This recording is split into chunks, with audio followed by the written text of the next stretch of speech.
The quarter mark of a season is a little early to start debating whether the Calgary Flames are Canada's best NHL team. The real question around these parts is whether the Flames are for real. Are they really as good as their 12-3-5 record atop the Western Conference suggests? What, if any of this, is sustainable? Here are three of the biggest questions moving forward. Simply put, if the Oshuck winger continues scoring at this pace, which currently has him second in the NHL, it would be unfathomable to keep him off the Olympic roster. However, no one is expecting the second-line winger to maintain a 36% shooting percentage, which has netted him 15 goals, including 4 game winners. That said, there's no reason to believe that a guy who has scored all his goals from inside can't continue giving the Flames depth scoring at a pace that keeps Olympic GM Doug Armstrong intrigued. Remember, the 25-year-old isn't a consideration based just on his scoring prowess. Mangiapane kills penalties on one of the league's best penalty-killing units, where he also managed to sneak one in the other night. Even though he currently leads all Canadian goal scorers, it would be foolish to suggest he's in line to bump a more established threat off one of the top two lines. Mangiapane's role in Beijing would be as a bottom-six energy guy whose tenacious forechecking creates scoring chances and momentum. Mangiapane's offensive success is not a shock to Flames fans who've known for several years that he's been one of the NHL's most productive 5-on-5 threats per 60 minutes.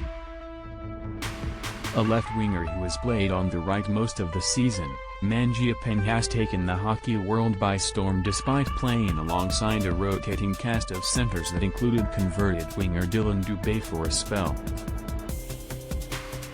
Flames fans would relish seeing what he could do on the highest stage alongside a world-class center.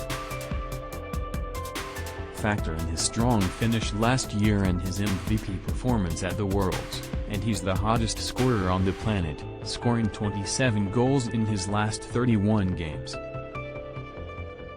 According to Johnny Gaudreau, there is one knock on Mangiapane, though. He doesn't pass anymore, joked Gaudreau, when asked if his teammates rib Mangiapane for having just 2 assists. Can Gaudreau work his way into the Hart Trophy discussion? 3 seasons ago, Gaudreau spearheaded the Flames' unlikely surge to the top of the Western Conference standings with a breakthrough 99-point performance that left him tied for 7th in NHL scoring with Nathan MacKinnon. He finished 4th in Hart Trophy voting that year. After 2 subpar seasons, a clearly re-energized Gaudreau has once again played a massive role in the team's surge to the top. He's currently 4th in scoring with 9 goals and 23 points. Back to being one of the world's most prominent and creative playmakers, he's also added an element to his game few thought he was capable of.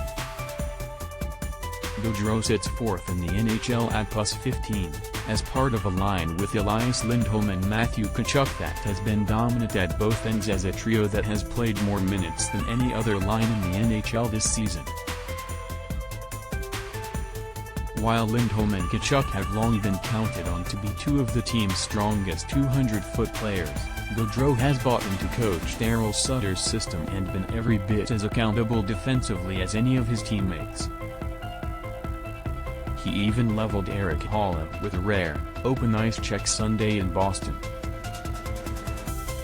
"I was just happy I knocked him down," laughed Gaudreau. But with the Flames' early success emerging as one of the league's biggest talking points, it's only natural for their scoring leader to earn kudos. Problem is, the Hart race will undoubtedly continue to be a 2-man fight between Edmonton Oilers teammates Connor McDavid and Leon Draisaitl, leaving room for rare talk of who might round out the group of finalists. With his engagement level at an all-time high, there's no reason to suggest Gaudreau can't fight to stay in the conversation. What will they do for an encore? In his first availability of training camp, Matthew Tkachuk lamented the fact his Flames had not been able to get off to a good start in the 5 years he'd been here. An off-season in which every player was asked to get into better shape, followed by a full training camp under Sutter, has allowed the team to execute his system despite a grueling, road-heavy schedule. So what now? Will this team be able to avoid the type of lengthy dip in play that has plagued the franchise for many years? Or will Sutter's insistence on hammering home the importance of preparation for every game continue to rule the day, helping the team increase the lead it has on divisional foes? So far so good, as the team has scored first in 15 of its 20 outings. Can this team maintain the discipline and structure that allowed it to be the league's best defensive club? Is an aggressive style of play that relies on a tenacious forecheck and calls for uncompromising defensive responsibilities sustainable over 82 games? With 5 and 7 game roadies already under their belt, their schedule gets easier in terms of travel.